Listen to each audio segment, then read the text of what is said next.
안녕하세요 여러분, 환경공학을 가르치고 있는 우쌤입니다. 이번 영상은 나합격 대기환경기사 필기 제1과목 중 7번째 챕터인 기후변화 대응에 대해 배워보도록 하겠습니다.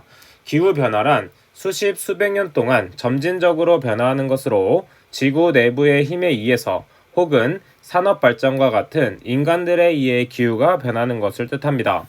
그중 대기환경 기사에서는 지구온난화, 열섬현상, 오존층 파괴, 산성비에 대해서 언급이 되기 때문에 그것에 대해서 한번 배워보도록 할게요.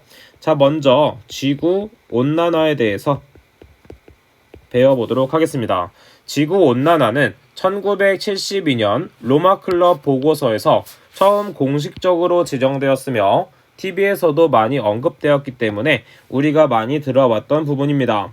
자, 그럼 지구온난화의 메커니즘에 대해서 한번 알아보도록 할게요. 자, 먼저 대기의 순환에서 배웠던 부분을 한 번 더 복습한다 생각하고 같이 해보도록 하겠습니다.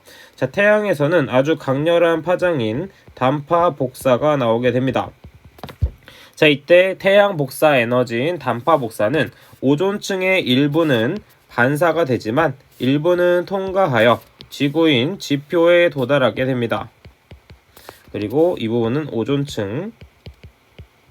자, 이때 지표에서 흡수한 태양 복사 에너지는 다시 지구 복사 에너지로 바뀌어 적외선 형태로 외부로 방출이 됩니다.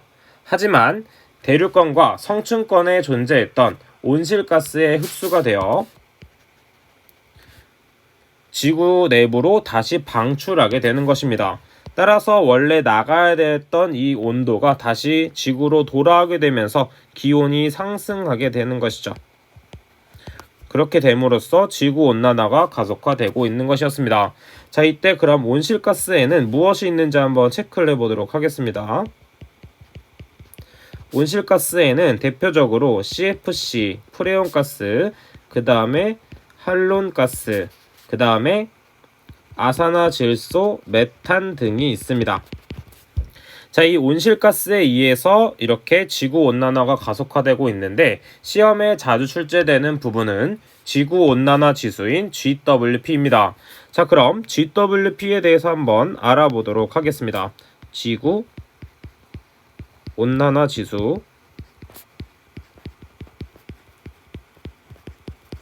지구온난화 지수인 GWP는 이산화탄소를 기준으로 온실가스가 지구에 미치는 영향을 수치로 표현한 것입니다.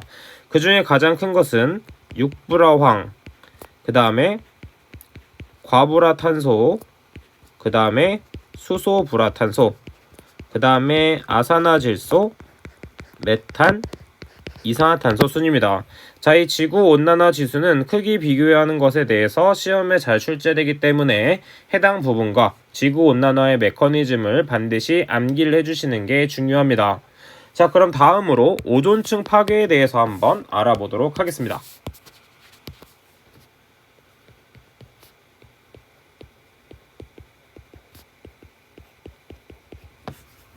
오존층 파괴는 관련 협약으로 인해서 줄어들고 있었지만 2010년대 이후 중국이 프레온가스를 몰래 생산하고 사용함으로 인해서 심각한 영향을 끼치고 있습니다. 그래서 원래 오존층이 회복되고 있었지만 2019년 그리고 2020년도에 확인을 한 결과 오존층에 큰 구멍이 발생이 됐죠.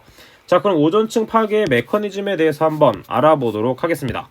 자, 먼저 지구에서 배출한 온실가스들이 마구 올라가고 있습니다. 자, 이 온실 기체들은 매우 안정하기 때문에 오존층, 즉 성층권에 도달을 해야지 분해가 됩니다. 성층권에는 우리가 잘 알고 있는 오존층이 존재하고 있는 곳이죠.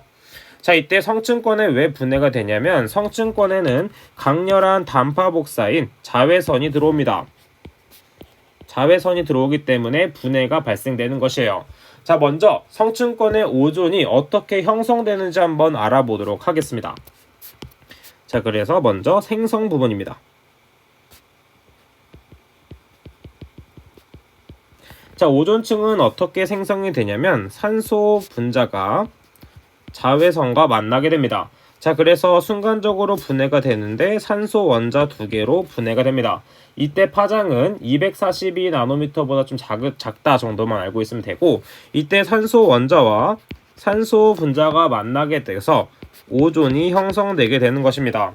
자, 그럼 반대로 생성이 됐으면 파괴되는 부분도 한번 알아보도록 할게요. 자, 온실가스에 의해서 파괴가 되는데 어떻게 파괴가 되냐면 수소 원자와 오존이 반응하게 됩니다. 자, 이때 수소 원자는 OH 라디칼을 형성하면서 산소 분자와 같이 나오게 되고, 그 다음에 이 OH 라디칼과 다시 산소가 만나게 돼서 산소 원자가 만나게 돼서 수소 원자와 산소 분자가 형성이 됩니다. 따라서 이때 수소는 촉매 역할을 하기 때문에 자신은 반응에 참여하진 않지만 쪼개고 다시 합치는 역할을 합니다. 따라서 이게 지속적으로 반복되기 때문에 오존층이 파괴되는 것입니다. 자, 그래서 이 생성 메커니즘과 파괴 메커니즘을 알고 계셔야 돼요. 자, 그리고 이 대기 성층권의 광학 반응에서 광분해로 나타내는 오존의 일부가 습기와 반응하여 2차적으로 하이드록실 라디칼이 형성되는 것입니다. 자, 그래서 이 라디칼이 어떻게 형성되는지 메커니즘을 같이 꼭 알고 계셔야 되는 것이죠. 자, 이 오존층이 파괴되면 생태계도 많이 파괴가 되고 있고, 그 다음에 남극이 녹으면서 남극 안에 있던 고대 바이러스가 나옴으로써 아주 위험해질 수 있습니다. 따라서 이 오존층 파괴와 지구온난화는 아주 위험한 상황이 된 거죠. 자, 그러면 해당 부분의 내용은 책을 통해서 한번 밑줄을 쳐보도록 하겠습니다. 자, 기후변화 대응의 지구온난화입니다. 정의 및 메커니즘은 제가 그림으로 설명을 드렸기 때문에 지구온난화 지수만 한번 밑줄을 쳐보도록 할게요. 자, 지구온난화 지수는 총 6가지가 있습니다. 그 중에서 SF6는 23,900, 그 다음에 과불화탄소는 7,000, 수소불화탄소는 1,300, 아산화질소는 310, 메탄은 21, 이산화탄소는 1입니다. 자, 그 다음 참고적으로 우측에 있는 지구온난화 관련 협약도 가볍게 읽어주시면 되겠습니다. 이런 게 있구나 정도만 읽어주시면 됩니다. 자, 그럼 다음으로 넘어가서 온난화 물질의 종류는 그냥 가볍게 읽고 넘어가 주시면 돼요. 그 다음에 엘니뇨, 라니냐가 있습니다. 자, 이 부분은 밑줄만 쳐보도록 할게요. 자, 엘니뇨는 어디가 키포인트냐면 해수면의 온도가 6개월 이상 0.5도 이상 높은 현상이 지속되는 것이 엘니뇨 현상이며, 반대로 라니냐 현상은 해수면의 온도가 6개월 이상 0.5도씨 이상 낮은 현상이 지속되는 것입니다. 이 부분은 가끔 출제가 되기 때문에 엘니뇨는 0.5도 높아지는 거, 라니냐는 낮아지는 거, 이렇게 암기해 주시는 게 좋습니다. 자, 그럼 다음 페이지 보도록 할게요. 자, 열섬 현상 부분은 넘어가도록 하고 오존층 파괴 부분 보도록 하겠습니다. 자, 오존층 파괴 메커니즘 부분 제가 한번 설명을 드렸으며, 마찬가지로 우측에 있는 오존층 파괴 관련 협약은 가볍게 읽어주시면 되겠습니다. 그 다음 넘어가도록 할게요. 자, 그럼 오존층 파괴 반응은 한번 적어보시면서 이렇게 파괴가 되는구나 정도 체크를 해주시면 되고, 계속해서 넘어가도록 하는데, 자, 두 번째에 있는 오존층 파괴 물질인 파괴 물질별 ODP를 보도록 하겠습니다. 자, 이 오존 파괴 지수 ODP란 화합물의 오존 파괴 정도를 숫자로 나타낸 것입니다. 숫자가 클수록 오존 파괴 정도가 크다는 것이죠.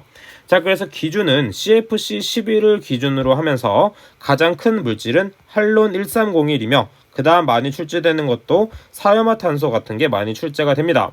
자, 이 ODP의 값도 같이 암기를 해주셔야 되는데, 밑줄 친 부분은 반드시 암기를 하고, 밑줄 치지 않은 부분은 눈으로 한번 보면서 이 정도 크기가 있구나 정도만 체크를 해주시면 되겠습니다.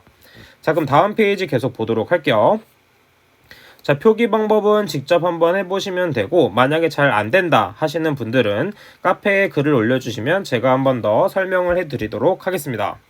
자, 계속해서 넘어가서 산성비, 이 부분도 그냥 가볍게 읽어주시면서 이런 게 있구나 정도만 체크를 해주시면 됩니다.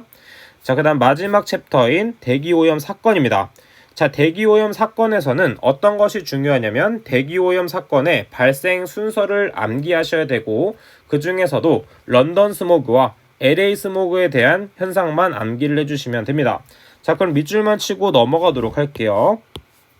자, 우측에 있는 대기오염 발생 순서는 정말 중요하기 때문에 반드시 암기를 해주셔야 되고, 80페이지에 있는 런던 스모그와 LA 스모그 사건은 아주 많이 출제가 되는 부분입니다. 따라서 별표 3개씩 제가 쳤습니다. 너무 중요하기 때문에. 그 다음에 우측에 있는 핵심 키의 표를 반드시 암기해서 시험에 대비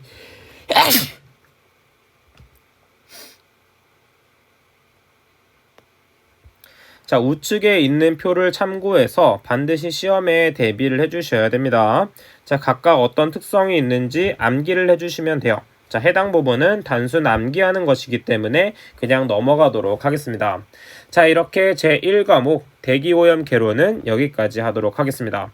자, 1과목에는 기초가 되는 개념이 많기 때문에 메커니즘 같은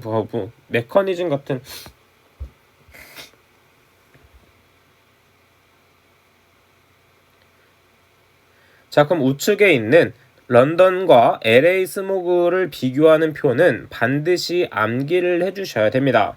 자, 해당 부분 챕터 7과 챕터 8은 단순 암기하는 부분도 있지만 메커니즘 자체를 이해하는 부분도 있기 때문에 지구온난화와 오존층 파괴에 대한 메커니즘은 여러분들께서 직접 한번 그려보면서 이해를 하도록 하고, 나머지 부분에 대해서는 노트 정리를 통해서 암기를 해주시는 게 중요합니다. 자, 그럼 제1과목인 대기오염 개론은 여기까지 하도록 하겠습니다. 강의 들으시느냐고 수고 많으셨습니다. 감사합니다.